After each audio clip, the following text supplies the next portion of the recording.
जय हिंद दोस्तों, मैं मानिक नायक आप सबको अपने यूट्यूब चैनल पर वेलकम करता हूं। आज हम लोग एसएससी सीएचएसएल 2023 का सेट नंबर 38 को यहां पे डिस्कस करेंगे और टोटल जो एग्जाम होता है आपका 40 सेट में एग्जाम होता है और हम इसके 38 नंबर सेट को डिस्कस करने वाले हैं। चलिए स्टार्ट करते हैं अपने डिस्कशन को। इसका पीडीएफ आप हमारे Telegram channel @mock test GK GS में डाउनलोड कर सकते हैं।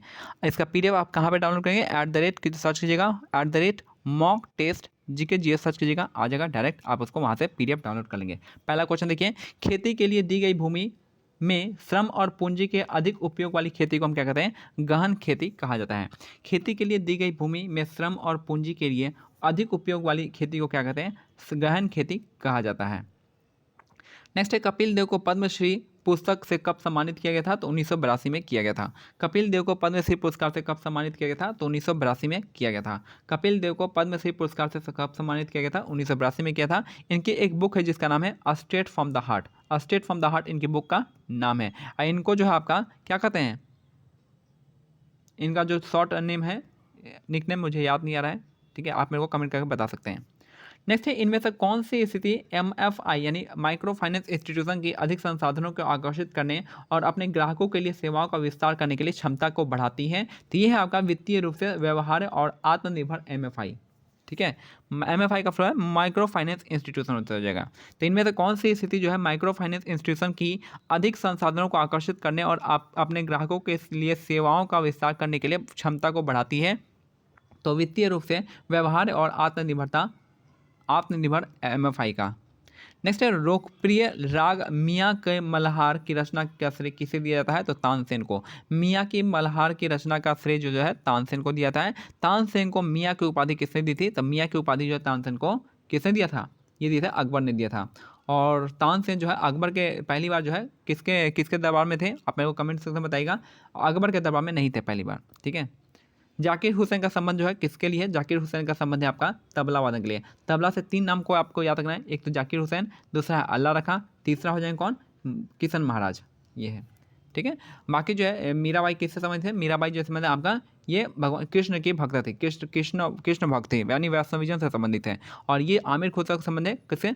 आमिर खुसरो का संबंध जाएगा, बहुत चीज़ है, एक तो खड़ी बोली हो जाएगा, खड़ी बोली का नाम आपका आमिर खुसरो हो जाएगा। इनको पैरट ऑफ इंडिया के नाम से याद है, तोतिए हिंद कहते हैं या पैरट ऑफ इंडिया कहते हैं। इन्होंने खड़ी बोली के साथ आपका कव्वाली का भी स्टार्ट किया था इन्होंने, आमिर खुसरो। और इनके और क्या है, बहुत सारी चीज़ें इन्होंने सात सुल्तानों का यहाँ पे इन्होंने अपने टाइम में देखा था। नेक्स्ट है, भारत सरकार के निम्नलिखित में से किस कार्यक्रम के उद्देश्य गरीबी उन्मूलन रणनीति के एक भाग के रूप में संपर्क विहीन बसावटों को संपर्कता प्रदान करता है? तो ये जगह प्रधानमंत्री ग्राम सड़क योजना। तो संपर्कता के लिए कौन सा योजना है? ग्राम सड़क योजना, इसका याद रखना है आपको। नेक्स्ट है, परमाणु संख्या 106 वाले उस परा यूरेनियम तत्व का नाम बताया जो ऑक्सीजन -18 नाभिक के साथ कैलिफोर्नियन 249 बमबारी करके बनाया गया था। तो था आपका सिर्बिगियम। सिर्बिगियम जो है सिबगिरियम जो था ये आपका 106 वाले उस पारा यूरेनियम तत्व का नाम है जो ऑक्सीजन 18 नाभिक के साथ साथ कैलिफोर्नियम 249 बनाकर बमबारी करके बनाया गया था। नेक्स्ट है, समष्टि आर्थिक प्रदर्शन का सबसे समानता उपयोग किए जाने वाला संकेत कौन सा है? तो ये हो जाएगा प्रति व्यक्ति सकल राष्ट्रीय उत्पाद हो जाएगा। सबसे समष्टि आर्थिक प्रदर्शन का सबसे समानता उपयोग किए जाने वाला संकेत कौन सा है? तो ये हो जाएगा प्रति व्यक्ति सकल राष्ट्रीय उत्पाद हो जाएगा, पर कैपिटा सकल राष्ट्रीय उत्पाद। मौलिक कर्तव्य के संबंध में निम्नलिखित में कौन सा कथन सही नहीं है पूछा है? तो मौलिक कर्तव्य जो आपका ये 43वें नहीं, आपका 42वें संविधान संशोधन से जोड़ा गया था। अनुच्छेद 51A में मौलिक कर्तव्य के संबंध है। मौलिक कर्तव्य की कुल संख्या 11 है। संविधान के भाग 4A में शामिल किया गया। ये तीनों स्टेटमेंट तो इसके बाद में कुछ बता दूं कि मौलिक कर्तव्य जो है संविधान जब बना था उस समय मौलिक कर्तव्य की संख्या 0 थी। 1976 में मौलिक कर्तव्य को जोड़ा गया। स्वर्ण सिंह कमेटी के सिफारिश में इंदिरा गांधी प्राइम मिनिस्टर थी और उस समय 10 को ऐड किया गया था। फिर 86वें संविधान संशोधन से एक और ऐड होता है, टोटल जो होते हैं 11 हो जाता है। ये जो है एजुकेशन से संबंधित है, इसी की वजह से आपका राइट टू एजुकेशन आया था 2002 का। निम्नलिखित में से किसने जून 2022 में अंतर्राष्ट्रीय भारोत्तोलन महासंघ की युवा विश्व चैंपियनशिप में स्वर्ण पदक जीता था? तो ये थे गुरु नायडू संपत्ति हो जाएंगे। तो निम्नलिखित में से किसने जून 2022 में अंतर्राष्ट्रीय भारोत्तोलन महासंघ की युवा विश्व चैंपियनशिप में स्वर्ण पदक जीता था। गुरु नायडू संपत्ति इसका करेक्ट आंसर हो जाएंगे। भारतीय संविधान का कौन सा अनुच्छेद नए राज्यों के गठन और मौजूदा राज्यों के क्षेत्र सीमाओं का नियम परिवर्तन नामों परिवर्तन करने से संबंधित है? तो नाम परिवर्तन होगा आपका यहाँ पे 3 से हो जाएगा। देखिए आर्टिकल 1 में क्या है, एक सेकंड आप बताएं। आर्टिकल 1 में है आपका कौन सा, आर्टिकल 1 में 28 स्टेट है, 8 यूटी है। आर्टिकल नंबर 2 में ये है आपका एडमिशन ऑफ स्टेट से, एडमिशन ऑफ स्टेट में समझ बता देता हूँ भाई। तीसरा है यहाँ पे, तीसरा जो है यहाँ पे आपका तीसरा जो है फॉर्मेशन ऑफ स्टेट, यानी किसी भी स्टेट को फॉर्म करना, बनाना, और जो कहीं भी नहीं होगा, तीसरे में नहीं होगा तो चौथे में हो जाएगा वो। अब इसमें बात देखिए, जो एडमिनिस्ट्रेशन क्या होता है, अगर कहीं बाहर से कोई आपको दे रहा है, यानी कोई दूसरा कंट्री आपको कुछ ज़मीन दे रहा है, जो भी हो रहा है, अगर एडमिट हो रहा है, जो आकार बढ़ रहा है, आकार भारत का आकार बढ़ जाएगा तो वो होगा एडमिनिस्ट्रेशन में आएगा। अगर आप क्या कीजिएगा, झारखंड, उड़ीसा, बिहार, इन तीनों को काट के एक अलग राज्य बनेगा तो वो होता है फॉर्मेशन ऑफ स्टेट। तो एडमिनिस्ट्रेशन जो होता है आपका, एडमिनिस्ट्रेशन ऑफ स्टेट जो होता है आपका आर्टिकल 2 में आता है, और फॉर्मेशन ऑफ स्टेट आर्टिकल 3 में आता है।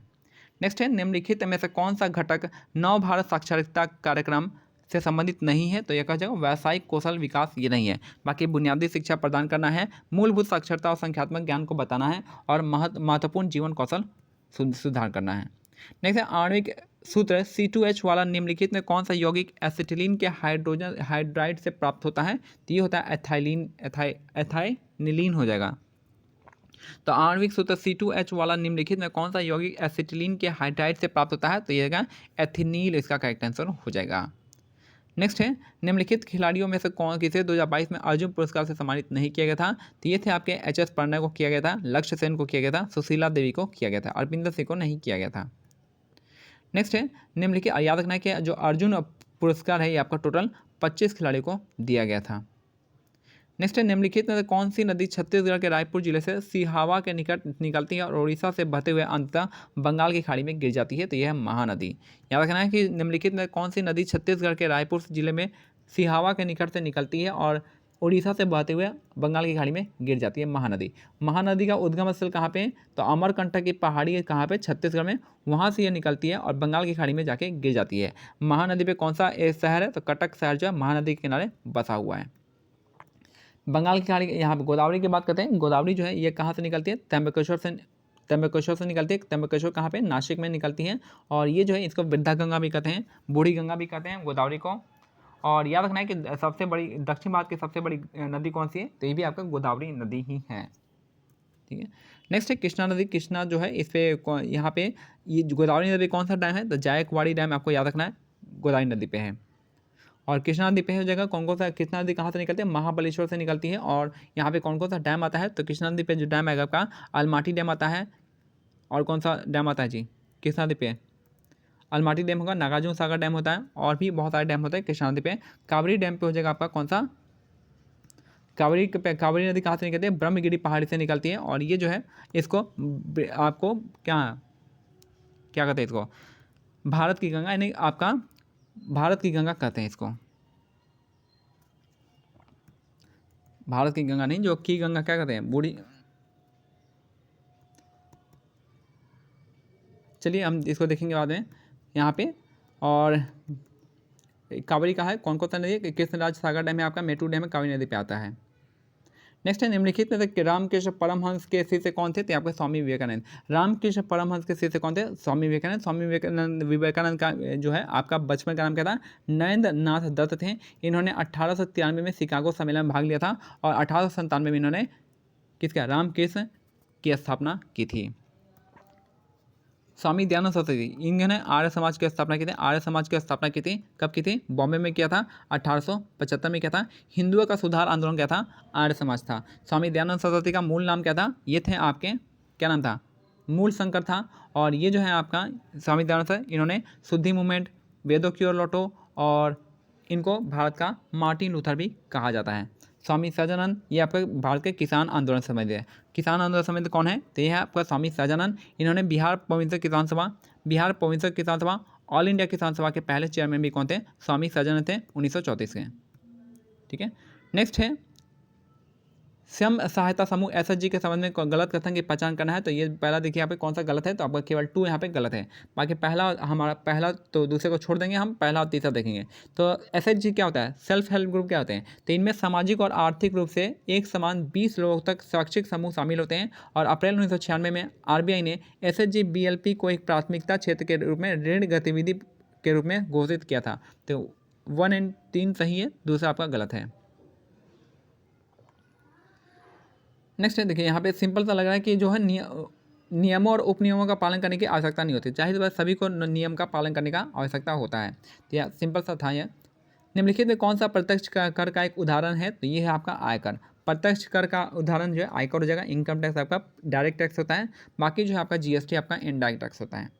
नेक्स्ट है चतुराल और पुलाइच निम्नलिखित में किस राज्य का त्यौहार है, तो ये आपका हिमाचल प्रदेश का हो जाएंगे। तो यहाँ पे क्या क्या है देखिए इंपॉर्टेंट, तो चतुराल और आपका पुलाइच जो जगह कहाँ का हो जाएगा, तो हिमाचल प्रदेश का यहाँ पे त्यौहार हो जाएगा, हिमाचल प्रदेश का। ठीक है। नेक्स्ट है गुजरात का क्या हो जाएगा, गुजरात से संबंधित क्या हो जाएगा, आपका गरबा हो जाएगा, गुजरात का गरबा हो जाएगा, उत्तरायण हो जाएगा, ये सब इंपॉर्टेंट जगह। हरियाणा का कौन सा हो जाएगा, हरियाणा से संबंधित हो जाएगा आपका घूमर हो जाएगा, झूमर हो जाएगा, लू डांस हो जाएगा, फाग डांस हो जाएगा, ये सब आपका कहाँ का हरियाणा का हो जाएगा। ठीक है। यहाँ पे जो आपका जो यहाँ पे हिमाचल प्रदेश का जो इंपॉर्टेंट जो ट्राइबल कौन सा है, ट्राइबल है आपका गद्दी जनजाति मिलती है यहाँ पे, याद रखना है इसमें। नेक्स्ट है निम्नलिखित में से किस तत्कालीन रियासत का संबंध मुख्य रूप से कथक से था, तो कथक से कौन से हो जाएंगे, कथक के कौन हो जाएंगे यहाँ पे, तो इंपॉर्टेंट जो नाम दे रखा है यहाँ पे कथक के लिए, तो आपका अवध हो जाएगा। तो निम्नलिखित में किस तत्कालीन रियासत का मुख्य रूप संबंध है मुख्य रूप से कथक से था, तो ये था कथक से आपका अवध हो जाएंगे। अवध का संबंध जो था कथक से था। अगर हम इंपॉर्टेंट जो है बात करते हैं कथक के, तो कथक में कौन कौन से थे, पहले था आपका शोभनारायण। कथक के लिए अगर हम सबसे पहले इंपॉर्टेंट जो नाम हम याद रखेंगे, तो बिरजू महाराज नाम याद रखेंगे, उसके बाद लच्छू महाराज नाम याद रखेंगे, फिर आपका शोभना नारायण नाम याद रखेंगे, उसके बाद कुमुदनी लाखिया का नाम रखेंगे, उसके बाद विद्या गौरी अटकर हो जाएंगे, उसके बाद कौन है रोहिणी भाटे का संबंध नाम याद रखना है, कमलिनी और नलिनी अस्थाना का नाम याद रखना है, सितारा देवी का नाम याद रखना है। इतने सारे नाम आपको कथक से रिलेटेड याद रखना है। बात करते हैं विजयनगर साम्राज्य की स्थापना कब होती है, 1936, बहुत ज़्यादा हो जाएगा टाइम, 1936 में होता है आपका, हरिहर बुक्का ने किया था, याद रखना है विजयनगर का। और कौन से नदी किनारे है, ये आपका तुंगभद्रा नदी किनारे। हल्दिया से प्रयागराज तक निम्नलिखित में कौन सा राष्ट्रीय जलमार्ग जाता है, तो ये हो जाएगा राष्ट्रीय राजमार्ग जलमार्ग 1 हो जाएगा। नेक्स्ट है आर्थिक पर्यावरण लेखांकन प्रणाली में अर्थव्यवस्था और पर्यावरण के बीच में संबंधों का विश्लेषण करना है, तो ये हो जाएगा संयुक्त राष्ट्र सांख्यिकी कार्यालय हो जाएगा। तो आर्थिक पर्यावरण लेखांकन प्रणाली में अर्थव्यवस्था और पर्यावरण के बीच जो अंतर संबंध होता है उसका विश्लेषण कौन करता है, ये आपका संयुक्त राष्ट्र सांख्यिकी कार्यालय द्वारा प्रस्तुत किया गया है। नेक्स्ट है Ranjumoni Saikia, S for Saikia, S for Kshatriya. Ranjumoni Saikia जो है, इनको किस शास्त्रीय नृत्य में उनके योगदान के लिए संगीत नाटक अकादमी पुरस्कार 2019 से सम्मानित किया गया था, ये थे आपके क्षत्रिय डांस के लिए। रंजू मोनी जो है सैकिया, इनको किस शास्त्रीय नृत्य के लिए योगदान के लिए इनको पुरस्कार संगीत नाटक अकादमी पुरस्कार 2019 से सम्मानित किया गया था। तो क्षत्रिय डांस इसका करेक्ट आंसर हो जाएगा। ठीक है, क्षत्रिय। नेक्स्ट है, और यहाँ पे इंपॉर्टेंट छोड़ दीजिए, यहाँ पे तापमान संवेदक को तापमान संवेदकों को प्रत्यक्ष या परावर्तित सूर्य के प्रकाश को प्रभावित करने होने से बचाने के लिए आर्द्र और शुष्क बल्ब तापमानी के लिए डिजाइन की गई इकाई का नाम क्या है, तो आपका स्टीवेंस स्क्रीन हो जाएगा। तो तापमान संवेदकों और का प्रत्यक्ष या परिवर्तित सूर्य के प्रकाश को प्रभावित होने से बचाने के लिए आर्द्र और शुष्क बल्ब तापमानी के लिए डिजाइन की गई इकाई का नाम है आपका स्टीवेंस स्क्रीन। और 24 नंबर है, निम्नलिखित में किसे मुगल प्रशासन के दौरान शाही घराने की देखभाल का प्रभार दिया गया था, ये थे आपके मीर समन का। मीर समन को शाही घराने की देखभाल का प्रभार दिया गया था, मीर समन हो जाएंगे, याद रखना है। ठीक है, मीर बख्शी किसका हो जाएगा, मीर बख्शी आपका आर्मी का हो जाएंगे ना। ठीक है, तो मीर समन जो आपका शाही घराने का देखभाल के लिए था। नेक्स्ट है, कितने देश जो है सार्क के हिस्सा है, तो सार्क के हिस्से में 8 आ जाएंगे। सार्क में हिस्सा कौन कौन आ जाएगा, 8 आ जाएगा। याद रखना है कौन कौन आ जाएंगे। एक तो पहला है भारत आ जाएगा, इंडिया आ जाएगा, इंडिया के बगल में कौन है यहाँ पे, इंडिया के बगल में नेपाल हो जाएगा, नेपाल के बगल में बांग्लादेश हो जाएगा, बांग्लादेश के बगल में क्या हो जाएगा, बांग्लादेश के बगल में हो जाएंगे म्यांमार हो जाएगा, म्यांमार था, म्यांमार तो नहीं है, ठीक है। इधर पाकिस्तान हो जाएगा, फिर नीचे आपका श्रीलंका आ जाएगा, यहाँ पे आपका मालदीव आ जाएगा। तो 1 2 3 4 5 6, एक और बच गया कौन सा, म्यांमार तो नहीं आएगा। बाकी देख लेंगे कितने हैं, 8 देश आते हैं आपके सार्क के लिए, ठीक है। तो ये हमारा आज का सेट कंप्लीट होता है। मिलते हैं अगले सेट में, तब तक के लिए क्या करना है, टेलीग्राम चैनल का लिंक जो डिस्क्रिप्शन दिया गया आप इसको ज्वाइन कर सकते हैं। जय हिंद, जय भारत, धन्यवाद।